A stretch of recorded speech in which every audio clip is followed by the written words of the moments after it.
आपण बघणार आहोत दिवाळी निमित्त रव्याच्या खुसखुशीत करंज्या। त्यासाठी साहित्य बघूया। पाव किलो रवा, 250 ग्राम आपण घेतला आहे। 200 ग्राम सुकं खोबरं, यामध्ये 2 वाटी आले आहेत। 50 ग्राम सफेद तीळ, 50 ग्राम काजू, 60 ग्राम साखर आपण मिक्सरला बारीक करून घेणार आहोत। सुके खोबरं आपण बारीक करून घेणार आहोत किंवा किसून घ्यायचं आहे। 400 ग्राम मैदा, चवीनुसार मीठ, मोठे 3 चमचे आपण तूप घेतलं आहे। हे आपण गरम करूया। मैद्याच्या पिठामध्ये आपलं तुपाचं तापलेलं मोहन घालूया।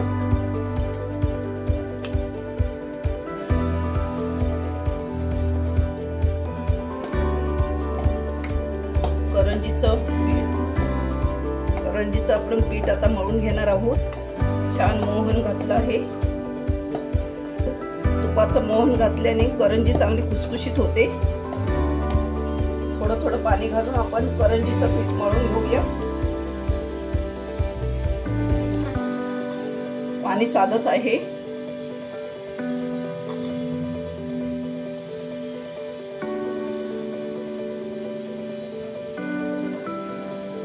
पाणी थोडंच वापरायचं आहे।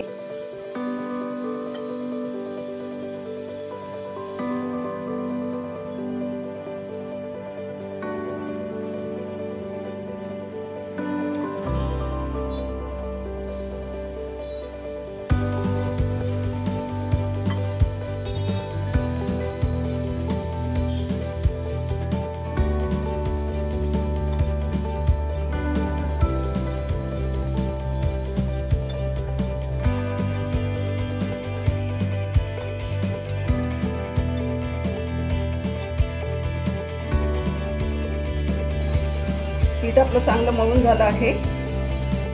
या पिठाला मला पाऊण ग्लास पाणी लागलं आहे। आता आपण झाकण घालून 30 मिनिटं ठेवणार आहोत। करंजीचं सारण करून घेऊया।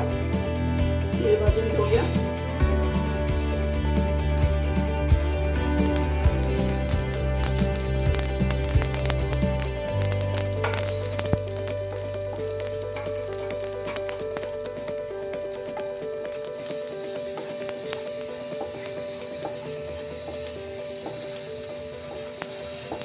तीळ चांगले भाजून घ्यायचे आपण। गॅस स्लो आहे। तीळ भाजून झाले आहे। रवा भाजून घेऊया।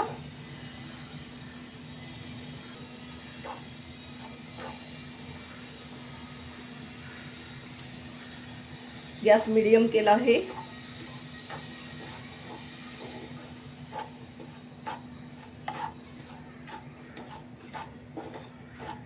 तूप घालूया।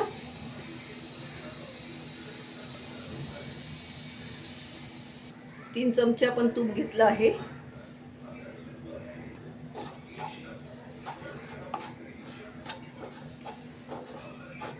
मीडियम आचेवरतीच आपण भाजून घेणार आहोत।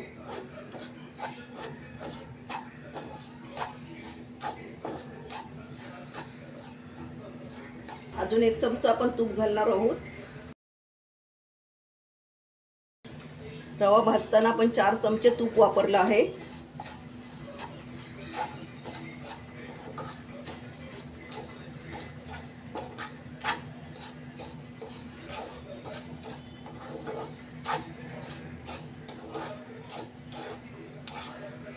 रवा ब्राऊन होईपर्यंत आपण चांगला परतून घेतला आहे तुपामध्ये आणि टोटल 4 चमचे आपण तूप ह्याच्यामध्ये वापरलेला आहे। 1 चमचा तूप। हे सुकं खोबरं आपण मिक्सर मध्ये जाडसर लावून घेतलं आहे। तुपामध्ये परतून घेऊया। खोबरं तुपामध्ये परतून घेतल्यामुळे करंजीला एक खुसखुशीतपणा येतो। खवटपणा अजिबात राहत नाही खोबऱ्याचा आणि करंजी जास्त दिवस टिकते। खोबरं चांगलं परतून झालं आहे। आपण हे जवळजवळ 1 मिनिट परतलं आहे मीडियम आचेवरती। गॅस बंद करूया आणि सारण करायला घेऊया। जे खोबरं आपण परतून घेतलेलं आहे ते रव्यामध्ये घालूया।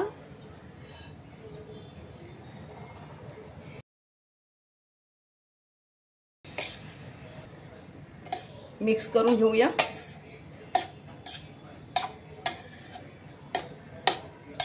खोबरं आपण जरा जास्त वापरलं आहे. खोबऱ्याने रव्याच्या करंजीला चांगली टेस्ट येते आणि करंजी खूप छान लागते. काजू आपण खलबत्त्यात कुटून घेतलेले आहेत आणि हे भाजलेले तीळ आहेत ते आपण आता त्या मिश्रणात घालूया.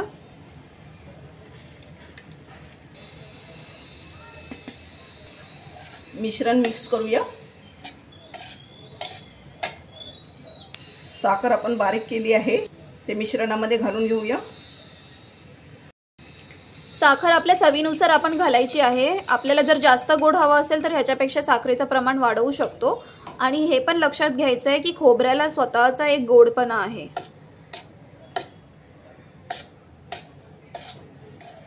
सारणामध्ये आपण आपल्या आवडीनुसार ड्रायफ्रुट्स घालू शकतो, जसे बदाम, चारोळी, पिस्ता.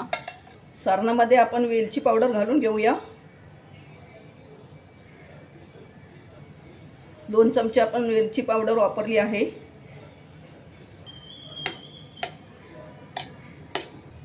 सारणामध्ये आपण चिमूटभर मीठ वापरणार आहोत. मिठाशिवाय त्या सारणाला चव येणार नाही आणि करंजी टेस्ट लागणार नाही. त्यासाठी आपण थोडं तरी मीठ वापरणार आहोत.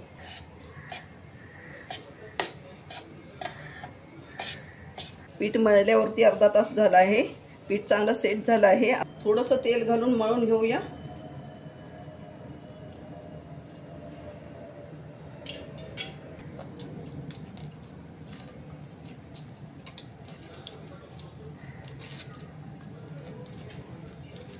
पीठ चांगलं मळून झालं आहे. एकदम पीठ सॉफ्ट झालं आहे. आता आपण ह्याचे गोळे करून पाती लाटून घेऊया. एवढे आपण पिठाचे गोळे करून घेतले आहे. आता आपण लाटून घेऊया. पीठ लावून घेतलं आहे.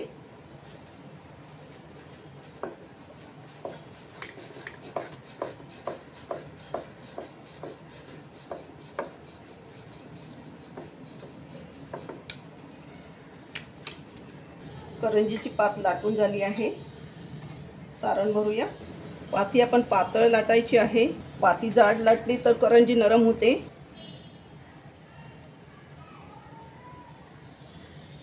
दोन चमचे आपण सारण भरलं आहे. थोडंसं साईडने पाणी लावून घेऊया, म्हणजे करंजी चांगली चिकटली जाते. पुरण तळते वेळी बाहेर येत नाही, यासाठी पाणी लावून घ्यायचं आहे. पाणी लावून झालं आहे. करंजी पॅक करूया.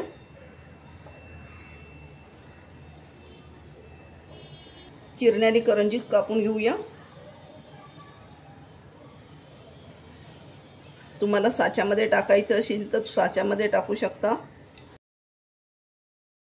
करंजी तळण्यासाठी तयार आहे. तेल चांगलं तापलं आहे. करंजी घालून घेऊया.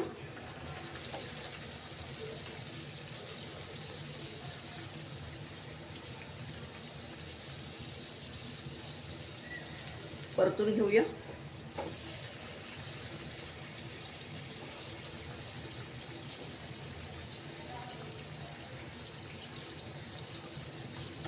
करंजी चांगली गोल्डन झाली आहे. करंज्या तळून घेऊया.